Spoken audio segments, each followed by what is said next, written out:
Hi.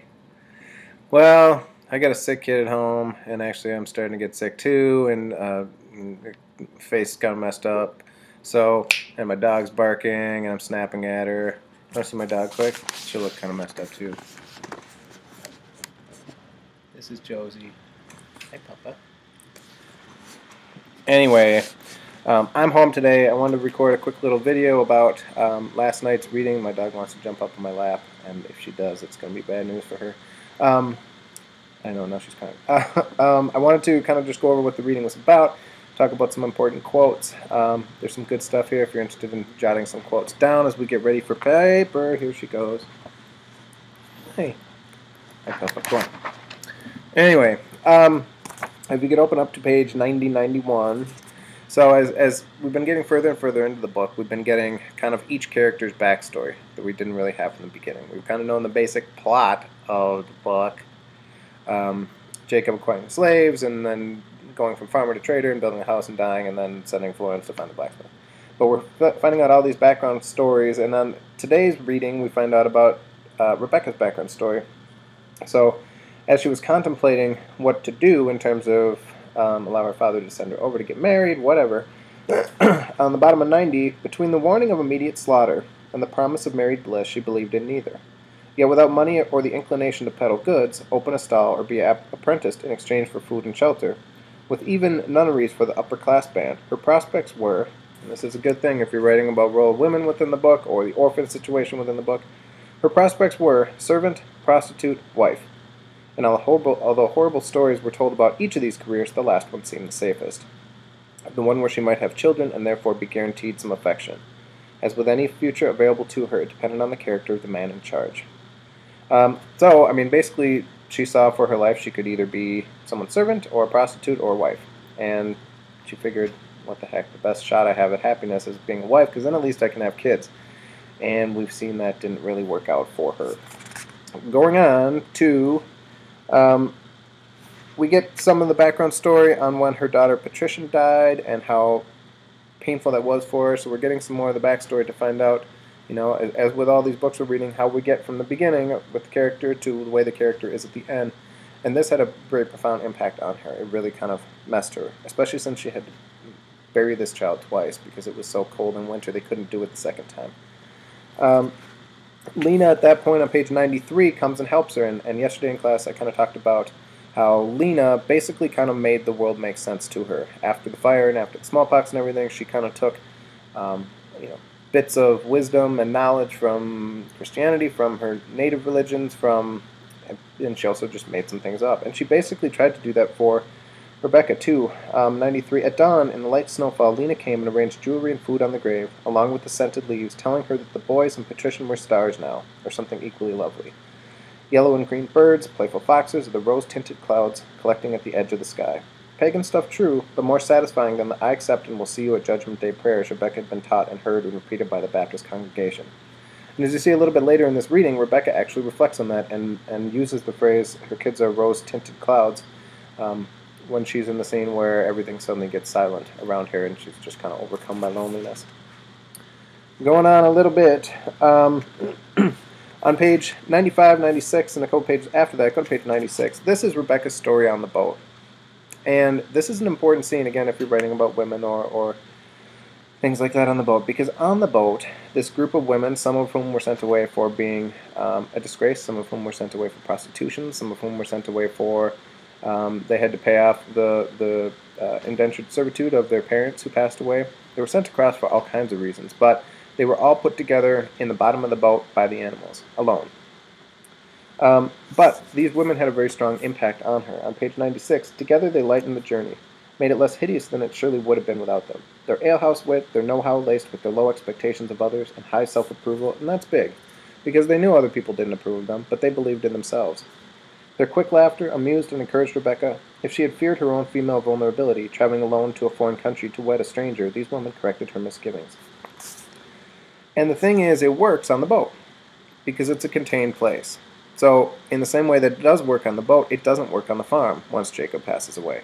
On the boat, these women can kind of be their own little society. They, you know, when they bring the light over, they pour drinks for everybody, and they, you know, have biscuits and, well, rum, I guess. But It works there, but as soon as they get off the boat, as we find out later, when all these ghosts of these women start to visit Elizabeth, or I'm sorry, I keep saying Elizabeth, Rebecca, it doesn't work outside.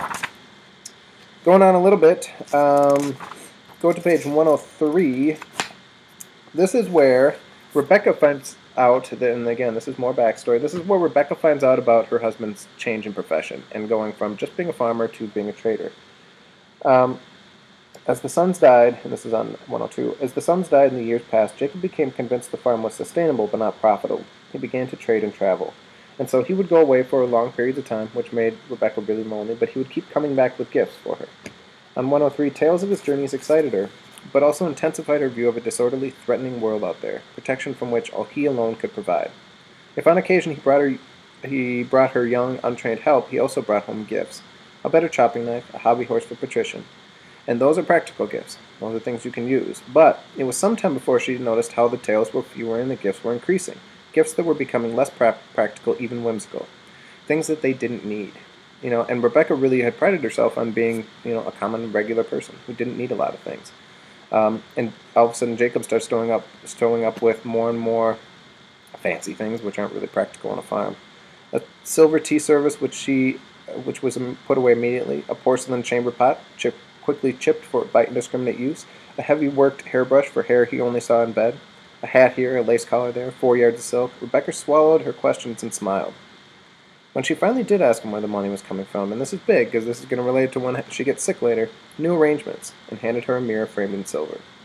So, when she finally learns about what's going on, is right when he hands her the mirror. And that mirror is this thing that's been packed away, and it's all tarnished when she has smallpox, but that's the thing that she demands Lena bring to her so she can look at herself in the mirror. And if you remember, Lena really didn't approve of that. She thought it was bad luck, she thought it was a bad idea, but those two incidences are related, because that's where, if this hadn't happened here, maybe she doesn't end up getting smallpox, and maybe Jacob's still around living in their house. And then on 104, this is Jacob. If you were writing the paper about Jacob rationalizing how he got involved in trading slaves even though he didn't want to, she says, we are good common people, she thought, in a place where that claim was not merely enough, but a prize, even a boast. We don't need another house, she told him. Certainly not one of such size.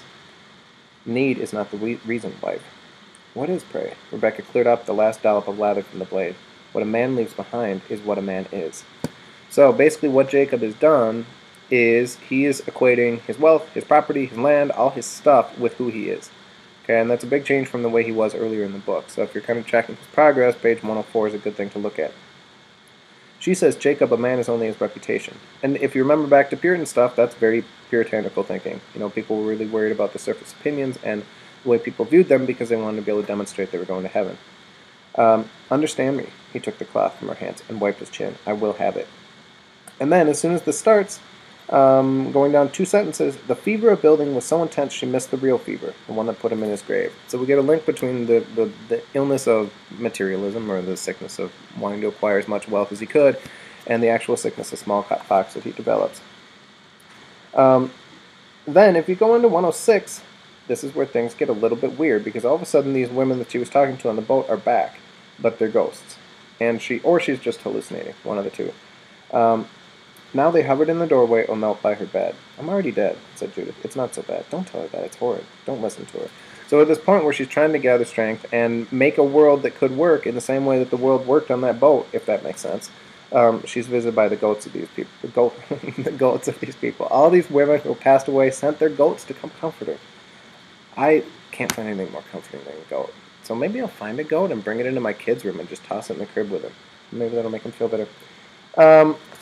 Going on a little bit. I'm a good father. We get some more information about Lena, and then on page 112, now we come back to the mirror, and this was the scene that I was kind of referencing before, and she is apologizing to herself. Sorry, I'm so sorry. And so she's apologizing to her face, and you could make an argument that she's apologizing just because the sickness is ravaging her, but you could also make an argument, I think, that she's apologizing for everything that happened. Maybe her face wouldn't be going through this if she hadn't, allowed Jacob to do what he did. Lena, unable to pry the mirror away, was pleading with her. Miss, enough, enough. Rebecca refused and clung to the mirror. And this reflects a little bit about how she was before. Oh, she'd been so happy, so hale, Jacob home and busy with plans for the new house. And everything goes from going really, really well to really, really badly very, very quickly. And again, if you were writing about nature or tearing down the wilderness, all that stuff, that would fit in really well there. On 114,